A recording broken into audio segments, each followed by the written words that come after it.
सम्मानीय मंच उपस्थित सभी मातृशक्तियों का हार्दिक स्वागत, अभिनंदन। आज की डिजिटल मंडल परिचर्चा का विषय है नई शिक्षा पद्धति परिवर्तन की सार्थक पहल। 29 जुलाई को माननीय प्रधानमंत्री जी द्वारा नई शिक्षा नीति की घोषणा परिवर्तन की सार्थक पहल का सबसे बड़ा प्रमाण है। राष्ट्रीय शिक्षा नीति का निर्माण 1986 में किया गया और 1992 में कुछ बदलाव के साथ लागू किया गया। तकरीबन 3 दशक बाद भारत सरकार ने नई शिक्षा नीति की घोषणा की है। यह संपूर्ण भारतवर्ष के लिए हर्ष व उल्लास का विषय है, क्योंकि वर्तमान समय की शिक्षा व्यवस्था अंक प्रधान, डिग्रीधारी, कौशल अर्जित करने के स्थान पर परीक्षा में ज़्यादा से ज़्यादा अंक लाना ही लक्ष्य रह गया है। गला काट प्रतिस्पर्धा, बंधे बंधाए ढर्रे पर चलना, शिक्षा जहां व्यवसाय बन चुकी है, इसके स्थान पर नई शिक्षा नीति प्राथमिक से लेकर स्नातक स्तर तक विस्तृत शिक्षा के क्रम को 4 चरणों में व्यवस्थित करते हुए शिक्षा के अधिकार की परिधि को बढ़ाते हुए नई शिक्षा नीति एक सराहनीय कदम है। प्राथमिक शिक्षा पर विशेष ध्यान दिया जाना स्वागत योग्य है।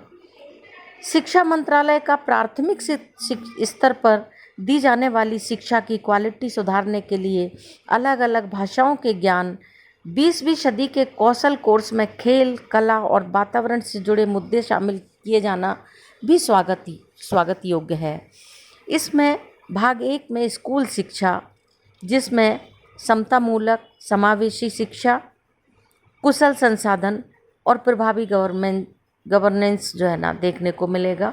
भाग 2 में उच्चतर शिक्षा, विश्वविद्यालय और महाविद्यालयों में भारतीय उच्चतर शिक्षा व्यवस्था हेतु एक नया और भविष्योन्मुखी दृष्टिकोण, संस्थागत पुनर्गठन, समग्र और बहुविषयक शिक्षा की ओर ध्यान केंद्रित किया गया है। शिक्षक शिक्षा, व्यावसायिक शिक्षा, नवीन राष्ट्रीय अनुसंधान फाउंडेशन के माध्यम से सभी क्षेत्रों में गुणवत्ता युक्त अकादमिक अनुसंधान को उत्प्रेरित किया जाएगा। भाग 3 में व्यावसायिक शिक्षा, प्रौढ़ शिक्षा और जीवन पर्यंत सीखना, भारतीय भाषाओं, कलाओं एवं संस्कृति के संवर्धन के लिए अनेक प्रयास किए जाएंगे। प्रौद्योगिकी का उपयोग एवं एकीकरण ऑनलाइन और डिजिटल शिक्षा के माध्यम से सुनिश्चित किया जाएगा। भाग 4 में केंद्रीय शिक्षा सलाहकार बोर्ड का सशक्तिकरण, सभी के लिए गुणवत्तापूर्ण शिक्षा अनिवार्य होगी। राष्ट्रीय शिक्षा नीति 2020 21वीं शताब्दी की पहली शिक्षा नीति है, जिसका उद्देश्य देश के विकास, भारत की परंपरा और सांस्कृतिक मूल्यों को आधार बनाकर तैयार की गई है। यह शिक्षा नीति प्रत्येक व्यक्ति में निहित रचनात्मक क्षमताओं के विकास पर जोर देती है। यह नीति सिद्धांत पर आधारित है। ज्ञान, प्रज्ञा और सत्य की खोज को प्राचीन भारत में जिस प्रकार सर्वोच्च मानवीय लक्ष्य माना जाता था, उसी के प्रकार स्कूल के बाद के जीवन की तैयारी के रूप में ज्ञान सिर्फ अर्जन के लिए नहीं, बल्कि आत्मज्ञान और मुक्ति के रूप में इस शिक्षा नीति में सिरोधार्य किया जाएगा।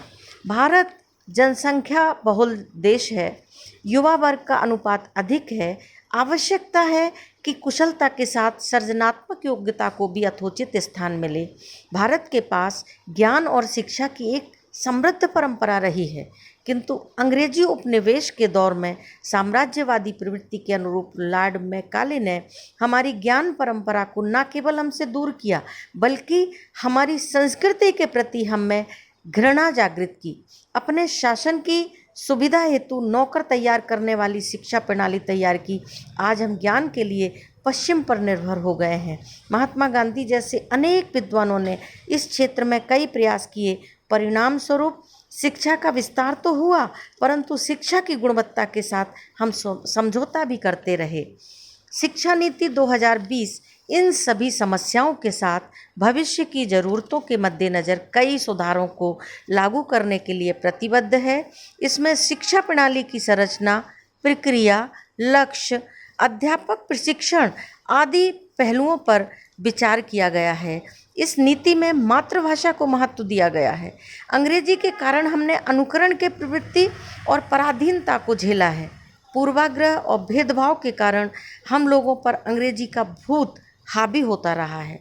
भाषा की प्रतिष्ठा के लिए इस प्रकार का भाषाई परिवर्तन बहुत आवश्यक था, जो इस शिक्षा नीति के माध्यम से भाषा और संस्कृति के बीच मातृभाषा को प्राथमिक स्तर पर शिक्षा माध्यम स्वीकार किया जाना स्वागत योग्य है।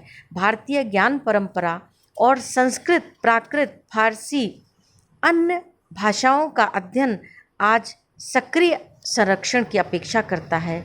शैक्षिक कैरियर में अनेक विकल्पों का प्रावधान कला और विज्ञान के बीच के भेद को हटाकर नई विषय संयुक्ति कॉम्बिनेशन आकर्षक प्रस्ताव है। अध्यापक प्रशिक्षण को भी व्यवस्थित करने का प्रस्ताव शिक्षण संस्थाओं को श्रेष्ठ बनाएगा। परीक्षा की वर्तमान प्रणाली की कठिनाइयों को ध्यान में रखकर कई सुधार प्रस्तावित हैं। आज के बदलते परिवेश के अनुरूप विद्यार्थियों को अधिक से अधिक अवसर देने हेतु नई शिक्षा नीति का हम सभी स्वागत करते हैं। ये अभिनंदनीय कदम है। भारतीय शिक्षा नीति आज के परिवेश के लिए बहुत आवश्यक है और हमारे आज के विषय नई शिक्षा पद्धति परिवर्तन की सार्थक पहल, वास्तव में ये पहल जो माननीय प्रधानमंत्री जी ने की है उसमें हम सभी को भी सहयोग करना है। इसी अपेक्षा के साथ सभी को बहुत बहुत धन्यवाद।